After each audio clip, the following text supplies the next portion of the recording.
Good morning વિદ્યાર્થી મિત્રો. આજે આપણે ધોરણ 8 વિષય ગણિત ચેપ્ટર નંબર 9 બૈજિક પદાવલીઓ અને નિત્યસમ સ્વાધ્યાય 9.3 વિડીયો નંબર 9 પ્રશ્ન નંબર 3માં ત્રીજા નંબરનો અને બીજા નંબરનો દાખલો જોવાનો છે વિદ્યાર્થીઓ. હોમવર્કમાં પહેલો અને ચોથો તમારે હોમવર્કમાં કરવાનો છે. એકદમ ઇઝી છે.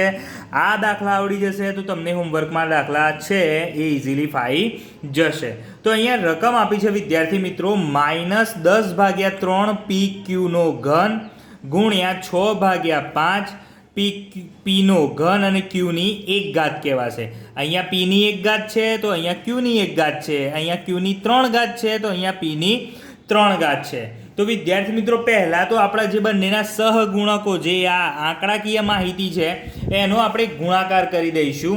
તો અહીંયા લખાશે વિદ્યાર્થી મિત્રો -10/3 ગુણાકારનું ચિહ્ન પછી 6/5 કરી દેવાના.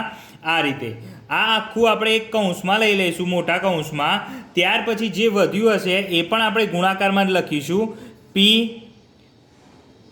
ક્યુનો ઘન અને અહીંયા શું છે પીનો ઘન અને ક્યુ. આ રીતે હવે આનું સાદુરૂપ આપીએ વિદ્યાર્થી મિત્રો. આનું સાદુરૂપ કેટલું આવશે એ જોઈશું આપણે. ગુણાકાર જ છે એટલે અહીંયા 3 દૂની 6 અને અહીંયા 5 દૂની 5 દૂ 10 એટલે 2 ગુણ્યા 2 કેટલા થાય 4 અને આ માઇનસ એમના એમ એટલે અહીંયા -4.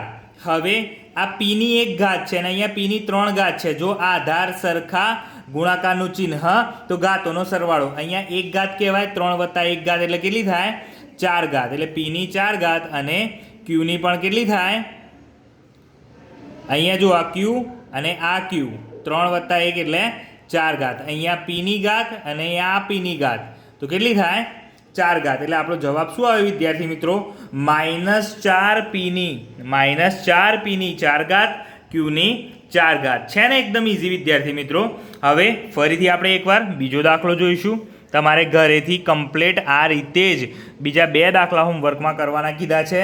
સ્વાધ્યાય 9.3 પ્રશ્ન નંબર 3 એનો પહેલો અને ચોથો. હવે આ દાખલો તો આમાં આ રહ્યો આંકડાકીય માહિતી અને આ રહી ભેગી કરી દઈએ. 2/3 ગુણ્યા -9/10 અને અહીંયા આવશે x² અને આ y². તો આટલું જે છે એ કૌંસમાં લઈ લીધું. આ રીતે આ ગુણાકારમાં જ છે, વચ્ચે આ ગુણાકાર જ કહેવાશે. અહીંયા શું થશે 3 તરી 9 અને અહીંયા 2 પંચા 10 એટલે આ માઇનસ તો એમનું એમ જ રહેશે અને ઉપર 3 અને નીચે 5 આવી ગયા. અને હવે શું થશે x² y² એમના એમ જ લખાઈ જશે. એટલે વિદ્યાર્થી મિત્રો આ દાખલો રકમ જો હું આ રીતે કરી દઉં 2/3 xy અહીંયા શું હતું ફક્ત ને ફક્ત 2/3 હતા. હવે હું 2/3 xy કર્યા અને આ રકમ એમની એમ જ રવા દઉં છું -9/10 x² y². તો હવે શું થશે આ બંને આંકડાકીય માહિતીનો જવાબ કેટલો આવ્યો હતો આપણે વિદ્યાર્થી મિત્રો -3/5 આવ્યો હતો ને. એક આનો અને આનું જ્યારે ગુણાકાર કર્યો તો જવાબ કેટલો આવ્યો આપણે માઇનસ. પણ એની સાથે સાથે કઈ વસ્તુ બીજી મેં વધારાની લખી xy. તો અહીંયા આવશે xy ગુણ્યા અહીંયા આવશે x² y². ખ્યાલ આવી ગયો. આ તમારો ચોપડીનો બીજા નંબરનો દાખલો છે. મેં થોડો આ બદલ્યો હતો રકમ. અહીંયાથી મેં xy શું કર્યું હતું કાઢીને તમે સમજાયો. હવે xy એડ કરીને સમજાવું છું. xy ગુણાકારમાં અહીંયા ગુણીને સમજાવું છું.